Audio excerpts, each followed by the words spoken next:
Back at it again with the boys. We got the Big Ten and the ACC represented here today. Austin is traveling for work, so not able to join us here once again, but he sent us with a couple of notes that we'll talk about later. But another great week of wrestling. Obviously, Big Ten is heavy into duels right now with being the biggest conference, and last week certainly did not disappoint in the Big Ten. Before we jumped on, we were talking about Nebraska and Michigan.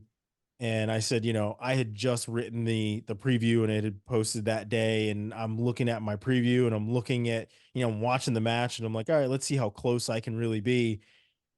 And I was way off. And it's like, wow, like I at least thought that I was, I did my research and I had watched enough to kind of have some sort of educated guess of what was going to happen, but it just did not pan out how I thought, how I think anyone truly thought it was going to go. And, we're left with a 25-7 score in favor of Nebraska. And Kevin, I think you said, they had their moment in the sun and, they flew a little bit too close to it, right? They Hmm. probably maybe had a little bit of a hangover. Maybe they didn't travel well to Nebraska, but it went from them winning the first five bouts against Iowa a week ago to them losing the first six to Nebraska. So I mean, no one saw that coming. The only person that could stop the bleeding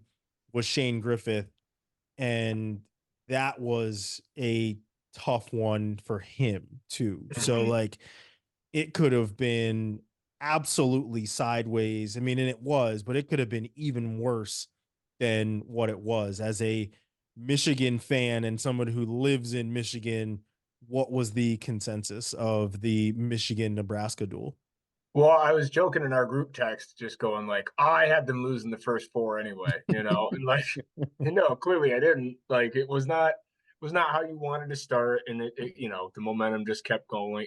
I think every year maybe you're kind of reminded every so often against about like, oh yeah, being on the road, having the crowd and everything can kind of affect some of these matches, and I'm Mm-hmm. sure the wrestlers are like, no, no, I don't let it get to me. And there's some people who definitely like being booed and thrive off that, but I think for the most part it can get to you. I think about the 133-pound match with Van D. And I remember seeing it. I think it was like 10 seconds left, and Ragason's on top. He's got to ride him out, and the crowd's on their feet, and they're clapping, and they're getting into it. They already got the upset at 125. This it's looking like if he can get an escape, he's going to get it. And he hits that roll, and Dylan looked to hit his head pretty hard there. Mm-hmm.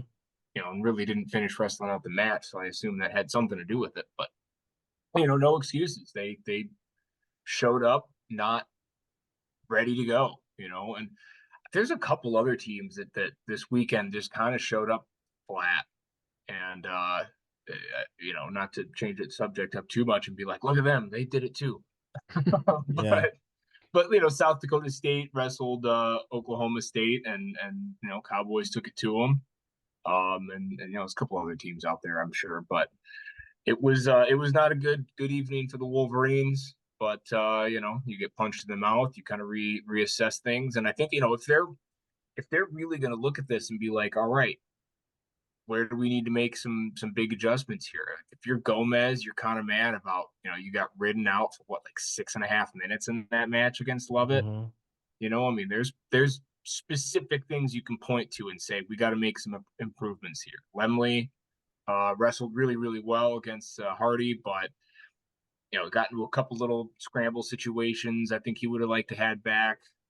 He had that point where he locked up the cradle at the end of maybe it was the second, and almost rushed through it and then gave up the reversal because of it, right? Yeah. So there's a couple little things you can look at and fix and figure out. I think if you wrestle that duel 10 times, that it doesn't look like that the other 8 of the other 10 times or whatever. But um, not a good one. Not how you wanna go out and finish out your year here. So For sure. Yeah. I mean, I think the only thing I had correct is that we were going to get at least one throw attempt in that match at 149. And and to no surprise, it was Gomez, right? Hmm. Who looked for the throw. The We didn't really have inconsistency this week from calls from the ref, when it came to takedowns and things like that. Yeah, But I it's pretty thought that in this match, the stall warnings were inconsistent. Ridge Lovett is up what 9-0 at one point, and I went back and I looked at the box score. He gets hit with stalling up 9-0 in, like, what is it, the first period or something like that. It's their second period. And then he gives up like another stall warning later on when he's still leading. It's like he's the only guy that has scored points right now. good. Hmm. And I get it, you got to stay in there, but the only points on the board right now are his. So you're hitting a guy for stalling. Well, yeah, scoring 3 takedowns is tiring. He's going to want to back up a little bit here. And yes, he is protecting a lead. I'm not giving, Ridge an out, but let's call it what it is. You're hitting guys for stalling in such like weird positions. Same thing happened in Iowa Penn State. Like there were some weird stall warnings that happened in what was it, the Brooks match. He's going back and forth and he's chopping an arm and he's chopping an arm and he's just like trying to break him down. And yes, is he making it look good? Certainly, but he's working on top to chop, right? He's working on top to break a guy down, a really strong dude who's 200 pounds, right? Like it's a 200-pound man that I'm trying to break down flat right now. And he gets up and he says, I'm trying to chop him down. Like I'm trying to break him down and work for something. And the referee says, do something else. It's like, all right, Yeah, well, no, I'll let him up then, right? Like right. what else am I supposed to do? So I think that was probably the only thing that I had seen was just like some really questionable stall warnings on guys that were leading in matches, or at least like looked like they were certainly working on top. And that one in the Ridge Lovett Austin Gomez match where Lovett, like I said, yes, I give it to him. Yes, he was certainly backing up, but he was also up 9-0 at the time. He had back points that came from more than just countering a throw. Yeah. He had 9 points on the board. So, like, what are we doing where we're hitting the guy for stalling when he's leading? He's pitching a shutout right now, but yet he's stalling. I have no idea how. Wasn't his first stall like from on top? Like Yeah. I get if they throw double boots in, Mhm. but we can't just eliminate that position as a whole either. You know what I mean? Like Ridge is naturally or in general seems to be one of the more active guys on top and tries to get turns in a variety of different ways. And if you had, throwing double boots in is a really good way to break somebody down flat and to start working towards some of those moves and to And eventually he had get out already to the scored. side. He'd already scored back points too. Right, right. So yeah, I don't know. I wish I had an answer for that, but in general, I did think that the officiating was a lot better since they had released, the head of officials had released that note, basically saying like, "Hey, listen, it's largely supposed to be pretty close to the same. So can we get back to that?" So. Yeah, I think it was a little bit of overthinking by Mhm. by the referees, that maybe, in some sort of meeting it was like, hey, there's reaction time, we're supposed to give reaction time, and they're like, oh, we are okay, well, we're just gonna let something play out until Mhm. there's serious control. And it's like there's never, very rarely ever is there like true control in a wrestling match. And so yeah, you're right. I mean, it was a little bit more consistent across the board when it came to calling those takedowns and things like that. But the asterisk on it for me was those stalling calls, and that's where kind of the head scratcher was. But that match in general at 149, it was everything that you expected. Like I said, the one thing I knew that was absolutely going to happen was that there was going to be a throw attempt. These guys are going to come out and they're going to try and do absolutely everything that they can, especially Gomez, who pinned Ridge Lovett in what, like 25 seconds the last time that they wrestled with a throw. So that was kind of expected, but it was a really good match, and Lovett wrestled a complete one. Was good in counters, was good on his feet with takedowns, was good on top despite those stall warnings. he got those turns, he got those takedowns, and his defense was solid. He gave up some points late, but I think all in all, he truly proved to the people that said make Austin Gomez number one until he proves it. Well, Ridge Lovett proved it. He is number Yeah, one, that's a and he crap rightfully argument. should be. It really is. It truly Yeah, I is. mean, But that's Ridge frustrating to proved it. me when, especially when you have Rich, who's already squared off with the number two, and beat him in the finals of CKLV. Like, what else does he need to do to prove that he's number one right now? And granted, with my bias lens, I would rather see Caleb Henson or Jackson Arrington, who are 2 and 3 right now, be that number one spot. But he's earned it, and that's where it's at. And for Gomez to come in and halfway through the season, just pick up a few wins and be like, oh, let's crown him number one. That was nonsense. But I've been super impressed with Ridge this year. I think he's really developed as an all around wrestler instead of just, I wouldn't say he was ever one dimensional, but he certainly had his strengths. But he's a lot more balanced now and seems a lot more comfortable in multiple positions. So it's fun to watch him. And I think he's comfortable in the weight too. He was Yeah. undersized last time. I mean, it was that I've you rarely see. I mean, oftentimes you do see guys take a red shirt year and it really benefits them. Sometimes guys do come back and they can't get back in the groove. And you see that with some of the guys in the Rutgers lineup, right? Like Paz, it's tough for him to kind of get into the groove. So but Ridge Lovett is one of those guys that he's filled out. He's bigger. He looks like a 149, and he truly is showcasing his offense from basically all levels. Um, but the rest of that duel, you know, and I keep going back to my preview because I'm like, man, I think it's going to come down to heavyweight, right? And I think that Lenny Pinto is going to need to get some bonus points. I think Silas Allred is going to need to get some bonus points. Pinto very close to bonus, winning 10-4. Allred 14-2 does get the bonus points. You know, Lucas Davison, who I figured would win, he ends up getting a major in the end, but it was just too little, too late. It was a major decision when they only had 3 points on their side of the board. And Shane Griffith and Bubba Wilson, that's a tough bout for Shane Griffith. He wins 1-0, the very rare 1-0 score these days. So it's just like, man, you think that Shane Griffith was really hitting his spots coming out of Iowa where he looked really good against Kennedy, and Bubba Wilson's able to essentially slow him down. So maybe it was a little bit of a hangover. As you said, there were some teams that did not travel well, and Michigan was certainly the tip of the iceberg coming off that big win against Iowa. Yeah, I think they're going to be able to round this out, finish out their year. I think they've got Central Michigan, and then should have looked this up ahead of time. Good job, me.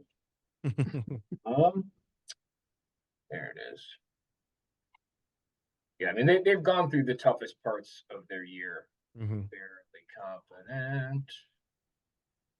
Yeah, they've got Indiana on Friday, and then Central Michigan um, the following Sunday, the 25th. So yeah, you're not where you want to be. It's all right. They'll regroup. They'll hopefully get some decent wins of these last two duels, get healthy, and be ready to go for Big Tens. Yeah. But On the other side of that, there were some teams that did travel well, and Penn State always travels well, mhm. and they looked amazing against Iowa. Like I said, the stall warning against Brooks when he's trying to chop a guy down. I think there was another stall warning against who was it?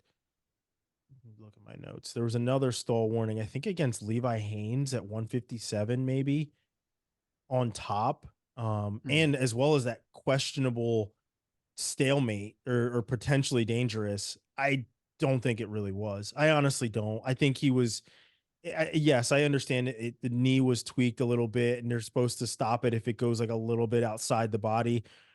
But come on, like he was about to score, and I even think that like he didn't even need to kind of pull the foot. It was more so to put himself in position or at least pull that ankle out. It was put him to put himself in a better position to score.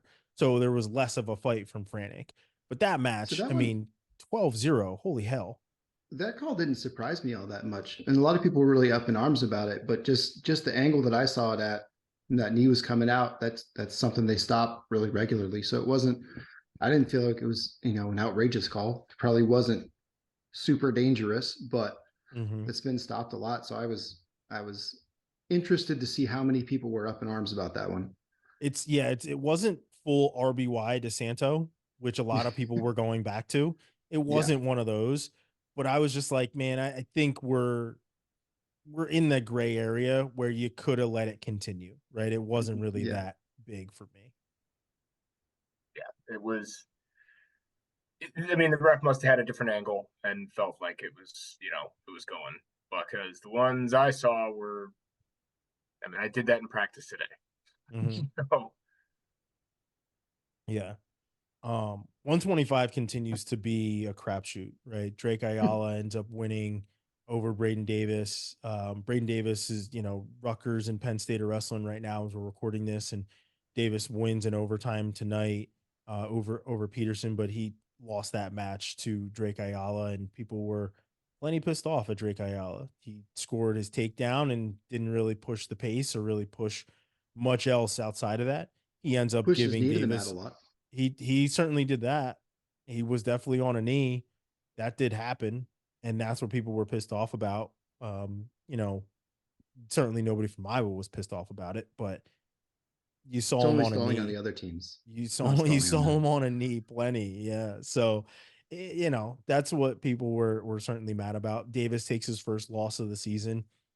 I don't think he drops too far in the rankings.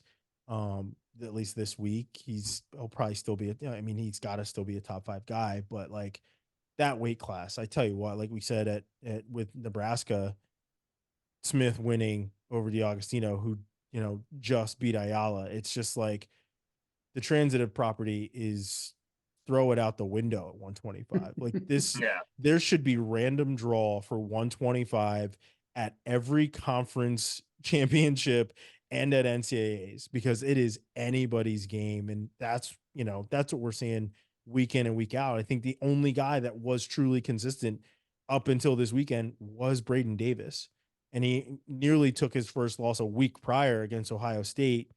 You know, lucky for him, it was the worst calling of takedowns ever that we had in a weekend. So he He was stayed reacting. Leave him yeah, alone. like he maintained his undefeated streak, but like he was the only undefeated guy in the weight class, the only one that was essentially consistent.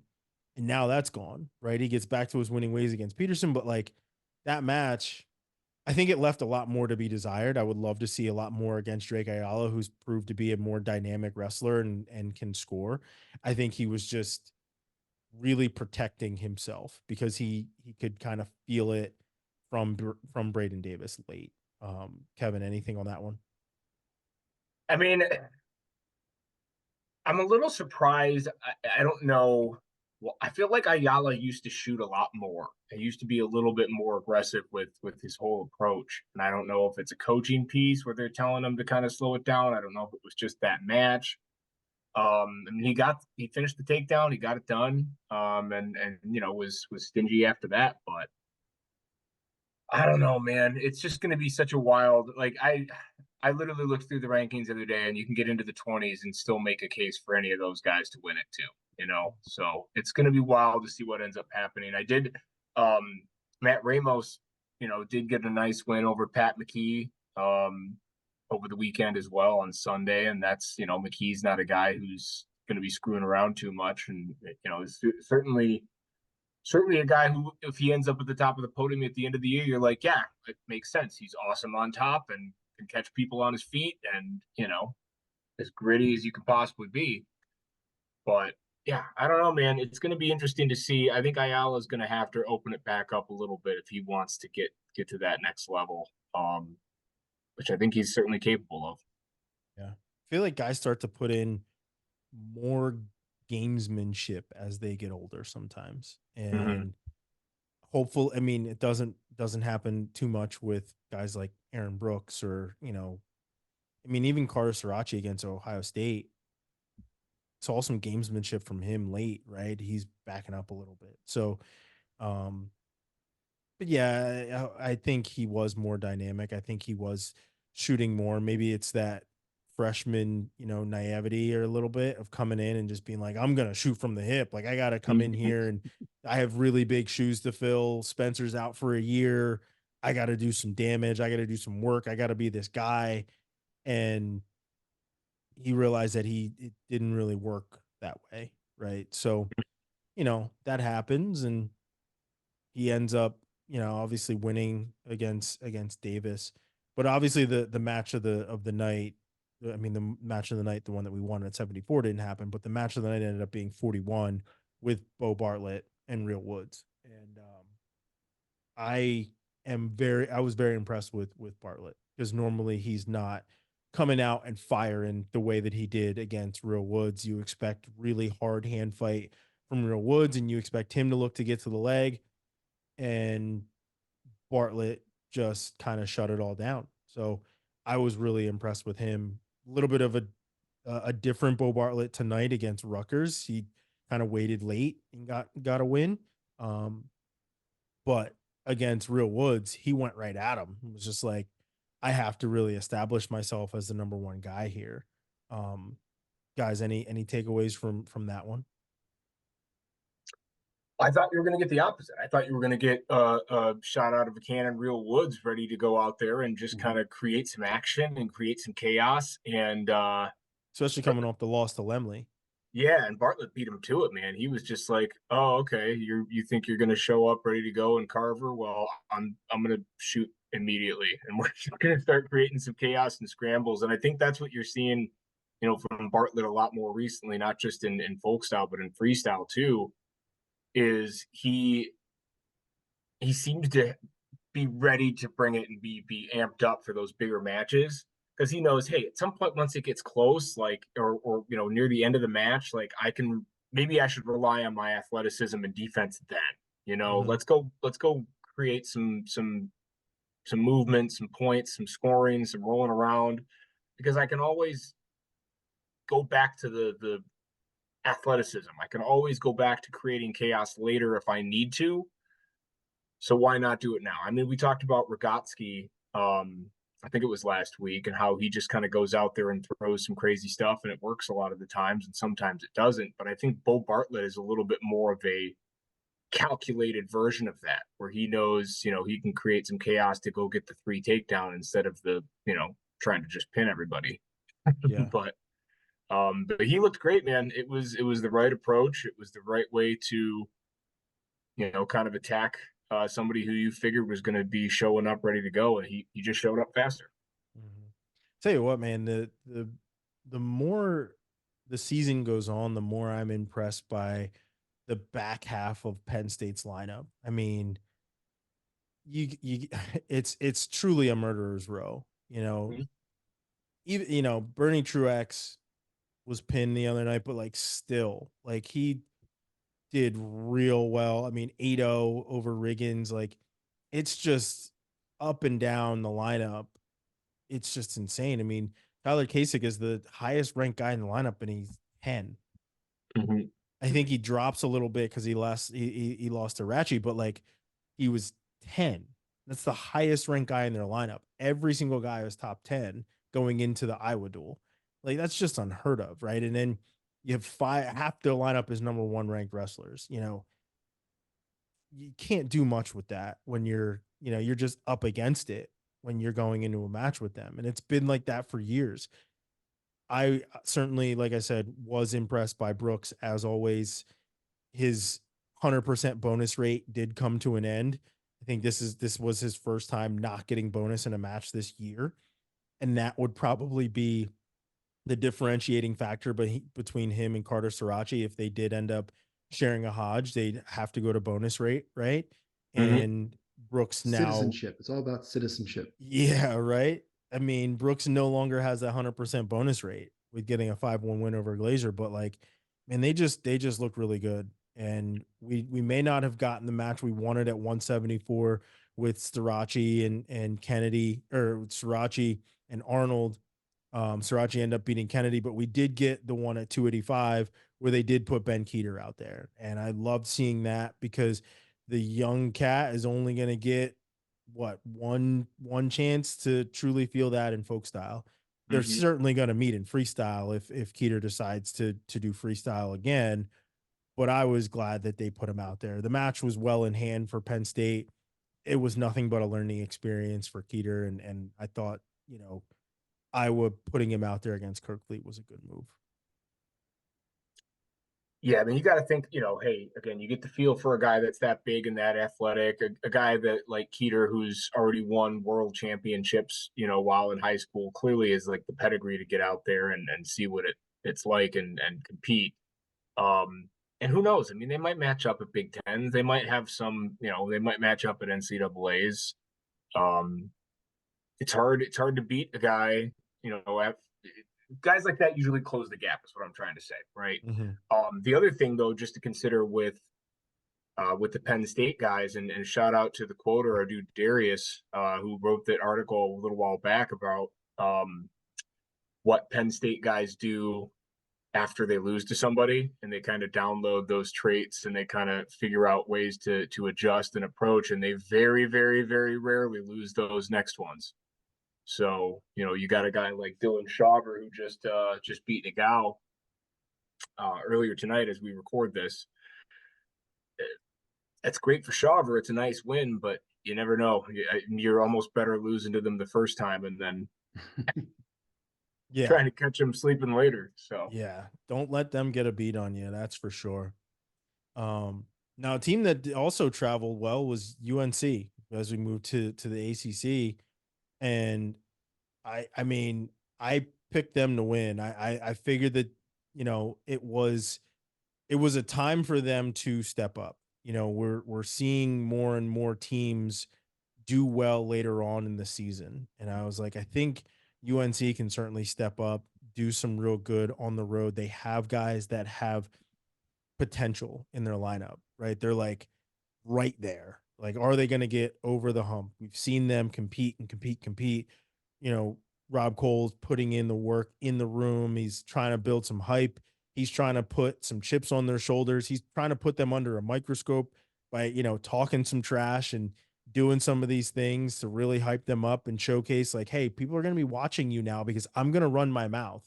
And if I'm running my mouth, you have to back it up, right? Like, I'm going to write the checks. You guys got to cash them. So I think that they're starting to do that. And, not to say that Pitt has been a true powerhouse this year, but like, if you're going to be dominant in your own conference, you got to start winning these matches when people are picking against you, and people were not expecting UNC to win that one.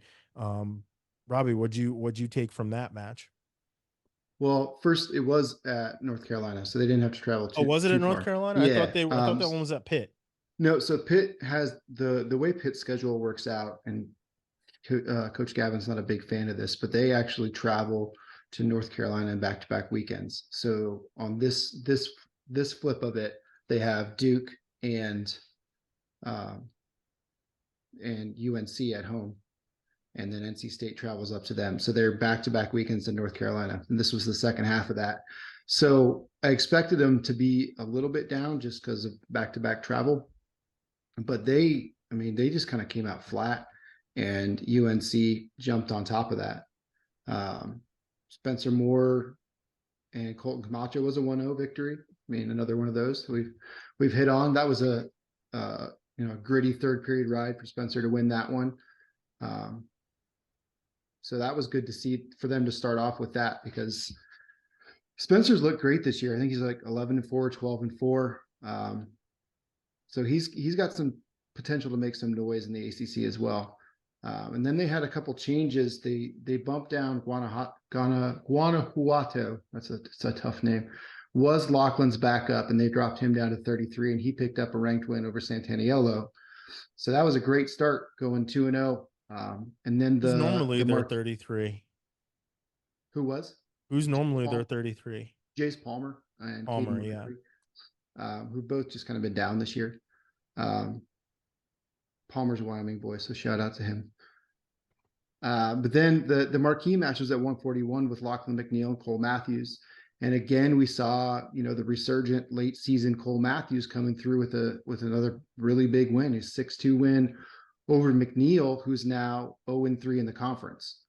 He came into ACC duels at ranked number 5 in the country with 2 losses on the year, and he's lost 3 straight in the ACC. Lost to Tom Crook, lost to Ed Scott, and then not Ed Scott, Ryan Jack, and then Ryan Jack, yeah, and then Cole Matthews. So Cole's 3-0. He's currently sitting at 1 seed. He looks fantastic. I mean, he's the attacking wrestler that we talked about last week, and is working out really, really well for him. What's flipped for him? I don't know, honestly. I think it's just a mental thing, and I think he knows what he needs to do. He's an All-American. He placed 5th 2 years ago and had a crappy postseason last year, and knows that he needed to do something different. Whether that's working with somebody directly or just figuring things out on his own, he's clearly figured it out, and he's in a great place. So I've just been super impressed with where Cole is making the adjustments he needs to make. But just overall, UNC looked fantastic. I mean, they won all the close matches they needed to win. Jaden Scott took one over Finn Solomon. It was a ranked win. Tyler Ishins beat Luca Augustine. That was another ranked win. Max Shaw beat Max Stout. That was a ranked win. So everything just went right, and they did everything they needed to do to make it happen. So Rob Cole picks up his first ACC dual win. UNC puts themselves in a good position going into this weekend, where they'll see, who do they see this weekend? UVA. They'll be here up here in Charlottesville on Friday. Nice.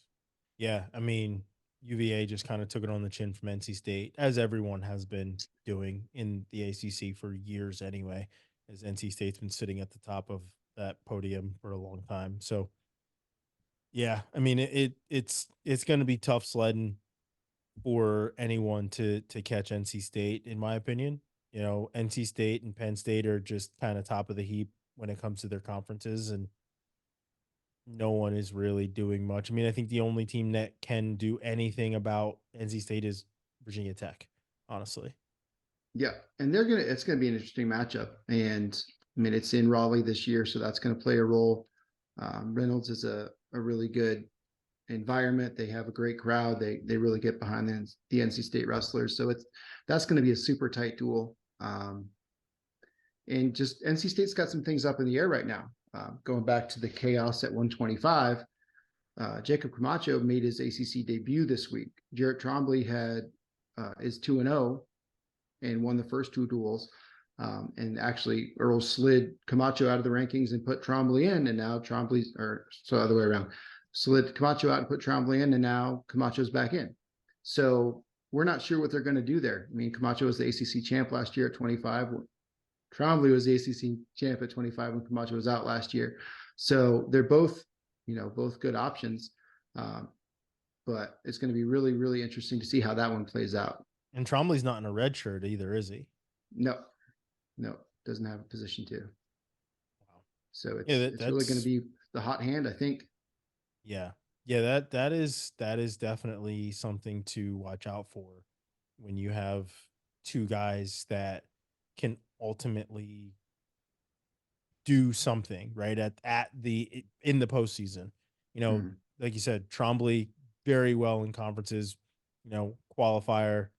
Camacho was very good when he was in the lineup as well before taking his redshirt year, and he was injured and everything else. So you got to figure it out. And you think that you have it figured out at the beginning of the season. You really do. And then you see Camacho take, was it 4 straight losses? Yeah. After he knocked off Ramos to start the year, he took 4 straight losses. So yeah. So it's just like a serious slide that he's taken. And you're like, okay, well, we got to give our guy a break, let him take a break, kind of get his legs back under him, let him get a little fat and happy, get his confidence back, and then let's bring him back in and have him do what we really truly thought he was going to do in the lineup. But you slide a guy in there thinking that there's not going to be a drop off. Obviously there's not with Trombley, but then you just really start a head scratcher, right? Now you have one of those good problems in your lineup where you don't know who's going to be there. Right. It's not like you can bump him up with Orini there at 33. You got a top 5 guy there as well. So it's I mean, good problem to have, especially when you think about the fact that at one point Noto and Poulin were both in that room at 125 as well. So they're doing something right at 125 at NC State. Somebody's got to do something right at 125 because the rest of the country is not. It's been wild. It's been absolutely wild. But I mean, we'll see ultimately what happens. And now NC State has who Cornell this week. So They also have Duke, so the big test in going across the triangle at Durham on Sunday. But yeah, they host Cornell Friday night, which will be a really fun duel. I'm trying to talk my wife into having a weekend trip with the kids, and I get to go watch that on Friday night while she do takes them you swimming at the think pool. do you think we get Vito versus Orini at I hope this so. weekend? So last time Vito came down and wrestled an ACC team, he lost to Latona at the Moss Arts Duel last year. Mm-hmm. So, I mean, I'd love to see another ACC guy knock him off. That'd be fun.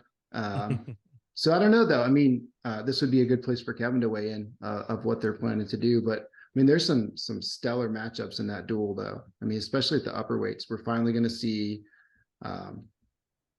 Hidley actually have some good competition. Yeah.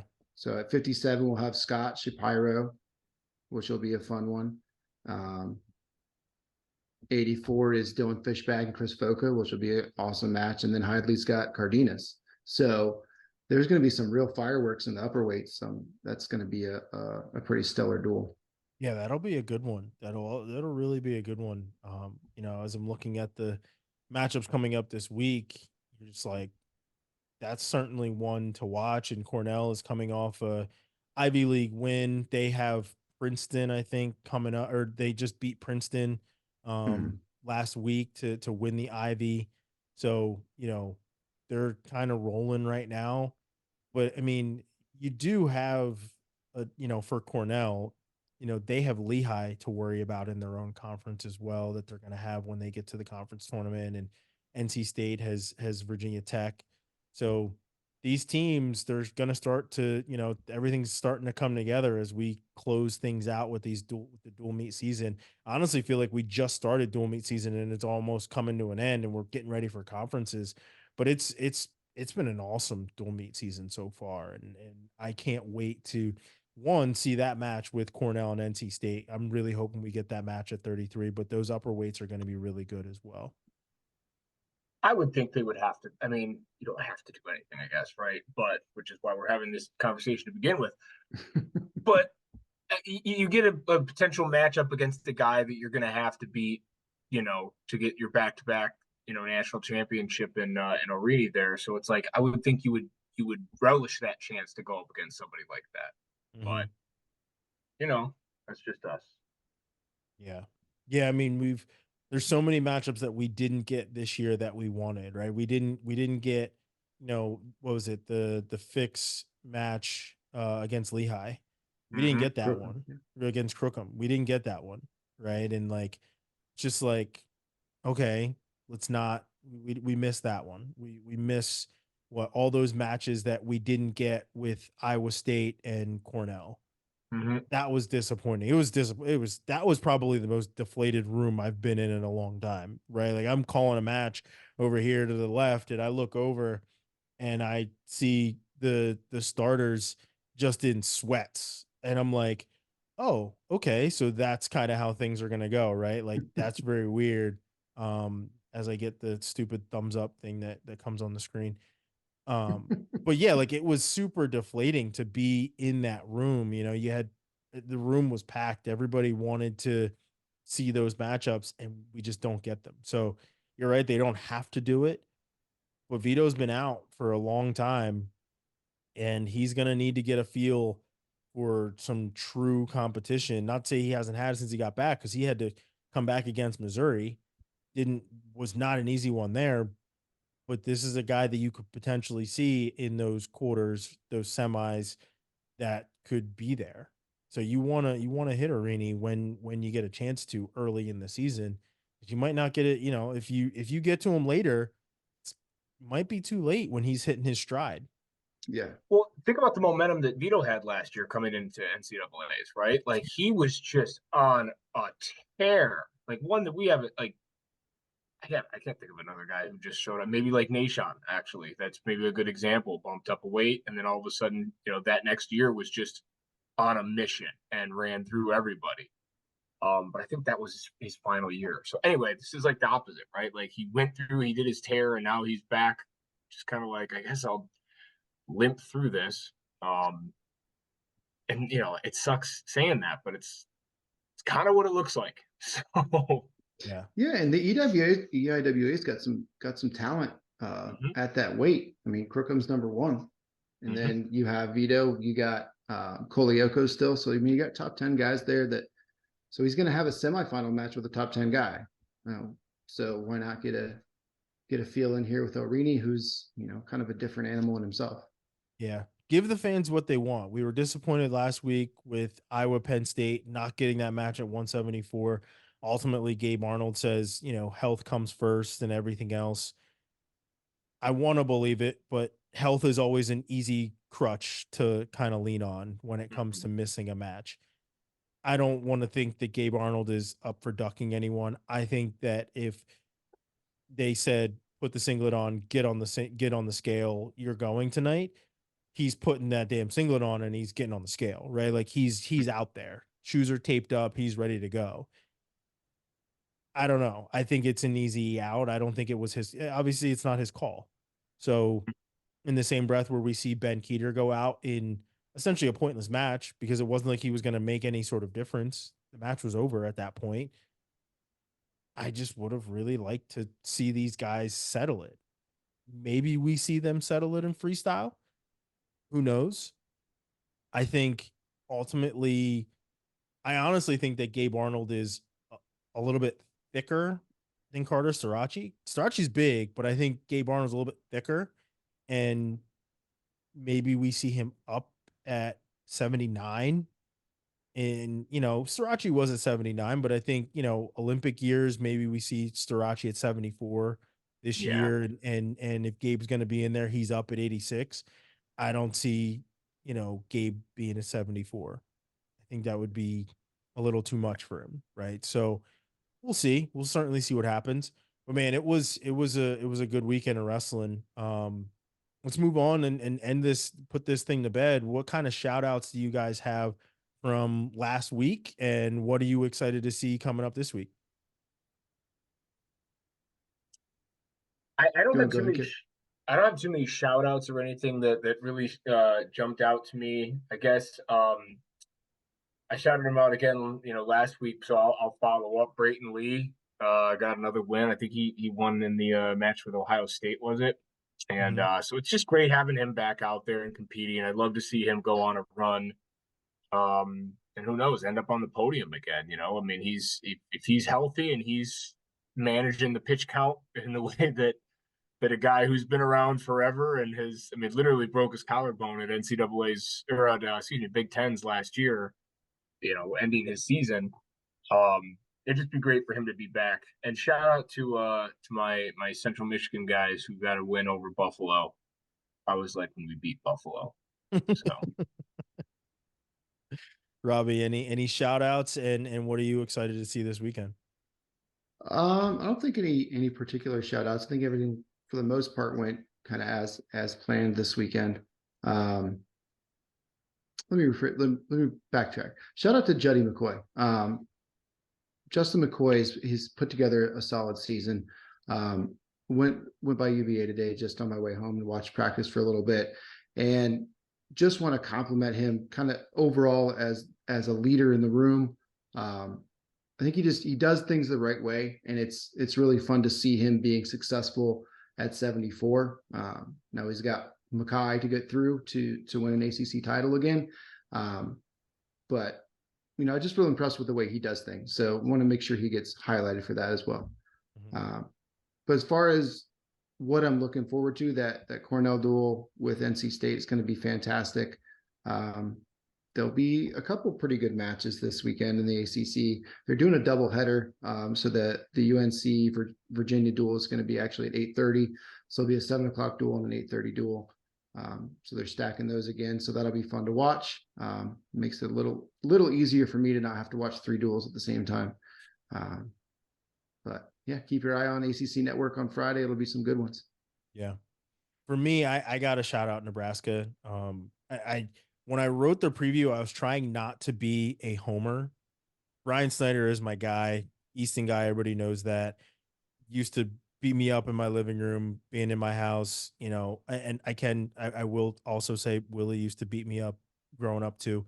That's until I turned like 10 and became his same size.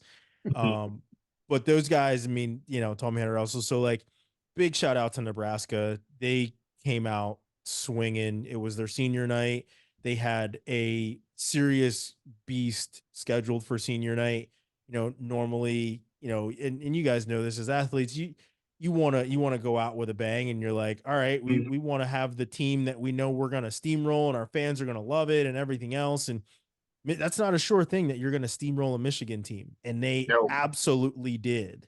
Yes. And, they look good from top to bottom, even in matches that they lost, still look good, So shout out to Nebraska. They looked really good. And honestly, I'm going to keep it with them of what I'm waiting to see this weekend is them up against Penn State.